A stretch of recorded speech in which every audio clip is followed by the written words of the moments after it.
Kung sakali man na magiging magulang kayo, ito lang yung hiling ko sa inyo. Kapag magkakaanak kayo, wag na wag niyong sasabihin sa magiging anak ninyo na kapag nagagalit kayo ng sobra-sobra, wag niyo talagang sabihin kahit gaano niyo kagalit. Ang ano? Wala kang kwentang anak.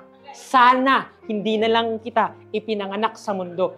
Wag na wag niyo talagang sasabihin yan pag naging magulang kayo. Kahit i-justify niyo pa na kahit papano dahil sa sobrang tigas ng ulo ng bata na yan, sasabihin mo sa kanya, wala kang kwentang anak. Sana hindi na lang kita pinanganak. Wag talaga. Bakit? Habang buhay natatandaan yan ng anak ninyo. Kung magiging magulang kayo, please, wag niyong banggitin yan. Kasi yan ang isa sa pinakamasakit na maririnig ng bata o ng magiging anak ninyo na hindi nila kayang kalimutan.